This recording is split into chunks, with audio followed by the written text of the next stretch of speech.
Señoras, señores, en nuestro camino para redescubrir la pasión por el anuncio del Evangelio, para ver cómo el celo apostólico, esta pasión por anunciar el Evangelio se ha desarrollado en la historia de la Iglesia, en este camino miramos hoy a las Américas.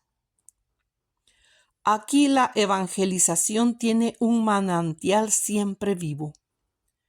Guadalupe es una fuente viva. Los mexicanos están contentos.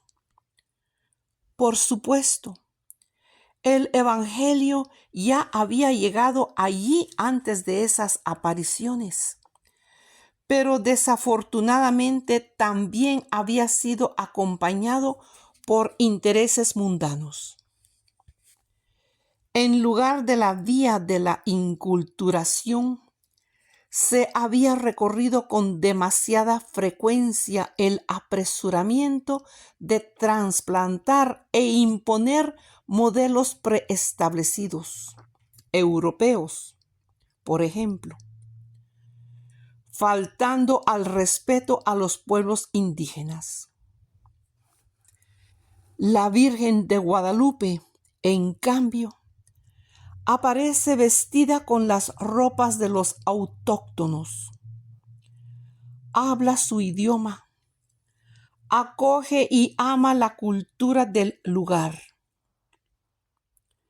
María es madre y bajo su manto encuentra lugar cada hijo. En ella, Dios se hizo carne y, a través de María, sigue encarnándose en la vida de los pueblos. La Virgen, de hecho, anuncia a Dios en la lengua más adecuada, es decir, la lengua materna. Y también a nosotros la Virgen nos habla en lengua materna, la que nosotros entendemos bien. El Evangelio se transmite en la lengua materna. Y me gustaría dar las gracias a las muchas madres y abuelas que lo transmiten a sus hijos y nietos. La fe pasa con la vida. Por eso las madres y abuelas son las primeras anunciadoras. Un aplauso para las madres y abuelas. Y el Evangelio se comunica, como muestra María, en la sencillez. Siempre la Virgen elige a los sencillos.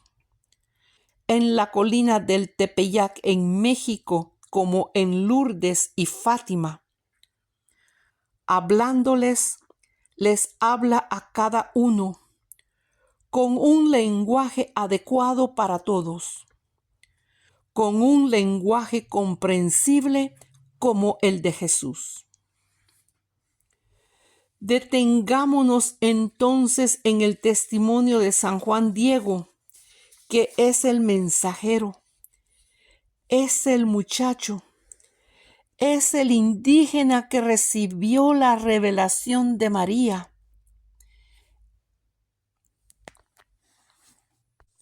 El mensajero de la Virgen de Guadalupe. Él era una persona humilde, un indio del pueblo.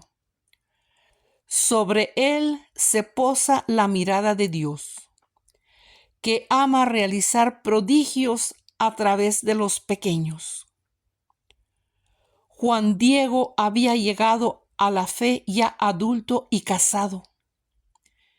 En diciembre de 1531 tiene unos 55 años. Mientras está de camino, ve en un alto a la Madre de Dios, que lo llama tiernamente. ¿Y cómo lo llama la Virgen? Hijo mío, el menor Juanito. Nican mopo wa 23. Luego lo envía al obispo a pedirle que construya un templo allí mismo donde se había aparecido. Juan Diego, sencillo y servicial, va con la generosidad de su corazón puro, pero tiene que hacer una larga espera. Finalmente habla con el obispo, pero no se le cree.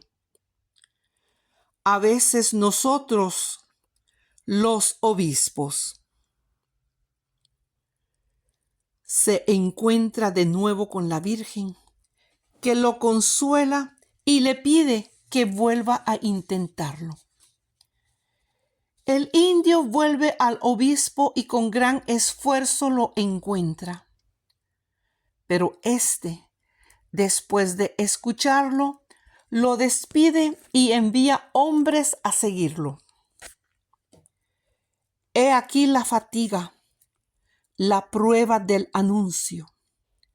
A pesar del celo llegan los imprevistos, a veces de la propia iglesia. De hecho, para anunciar no basta con dar testimonio del bien. Hay que saber soportar el mal. No olvidemos esto. Es muy importante para anunciar el Evangelio. No basta con dar testimonio del bien, sino que hay que saber soportar el mal. Un cristiano hace el bien, pero soporta el mal. Ambos van juntos. La vida es así. También hoy, en muchos lugares, para inculturar el Evangelio y evangelizar las culturas, se necesita constancia y paciencia.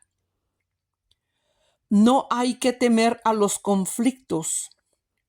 No hay que desanimarse. Estoy pensando en un país donde los cristianos son perseguidos porque son cristianos y no pueden practicar su religión bien y en paz. Juan Diego, desanimado porque el obispo lo devolvía, pide a la Virgen que lo dispense y encargue a alguien más estimado y capaz que él, pero es invitado a perseverar. Siempre existe el riesgo de una cierta docilidad en el anuncio. Una cosa no funciona y uno retrocede, desanimándose y refugiándose tal vez en las propias certezas, en pequeños grupos y en algunas devociones íntimas. La Virgen, en cambio, mientras nos consuela, nos hace seguir adelante y así nos hace crecer como una buena madre que, mientras sigue los pasos de su hijo, lo lanza a los desafíos del mundo. Juan Diego, tan animado, vuelve al obispo que le pide una señal. La Virgen se lo promete y lo consuela con estas palabras: no se turbe tu rostro, tu corazón. ¿Acaso no estoy aquí yo, que soy tu madre? Ibid 118, 119. Esto es bello. La Virgen tantas veces cuando estamos en desolación, en la tristeza, en la dificultad, nos lo dice también a nosotros en el corazón. ¿No estoy aquí yo que soy tu madre?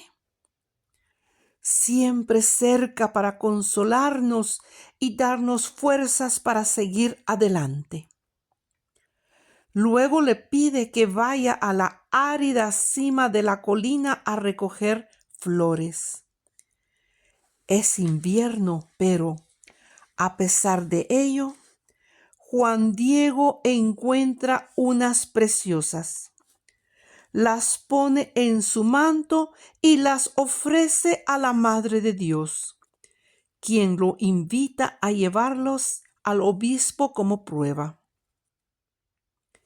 Él va, espera su turno con paciencia y finalmente, en presencia del obispo, abre su tilma, que es lo que usaban los indígenas para cubrirse. Abre su tilma mostrando las flores y he aquí, en el tejido del manto aparece la imagen de la Virgen, aquella extraordinaria y viva que conocemos nosotros, en cuyos ojos todavía están impresos los protagonistas de entonces. He aquí la sorpresa de Dios. Cuando hay disponibilidad, cuando hay obediencia, Él puede hacer algo inesperado en los tiempos y en las formas que no podemos prever. Y así se construye el santuario pedido por la Virgen y hoy se puede visitar. Juan Diego deja todo y, con el permiso del obispo, dedica su vida al santuario. Acoge a los peregrinos y los evangeliza. Es lo que sucede en los santuarios marianos, meta de peregrinaciones y lugares de anuncio, donde cada uno se siente en casa, porque es la casa de la Madre. Es la casa de la Madre y siente la nostalgia del hogar, es decir, la nostalgia del lugar donde está la Madre, el cielo. Allí la fe se acoge de modo sencillo, la fe se acoge de modo genuino, de modo popular, y la Virgen, como le dijo a Juan Diego, escucha nuestros llantos y cuida nuestras penas. Ibid 32. Aprendamos esto. Cuando hay dificultades en la vida, vamos a la Madre. Y cuando la vida es feliz, vamos a la Madre a compartir también esto. Necesitamos ir a estos oasis de consuelo y de misericordia, donde la fe se expresa en lengua materna, donde se depositan las fatigas de la vida en los brazos de la Virgen y se vuelve a vivir con la paz en el corazón, quizás con la paz de los niños.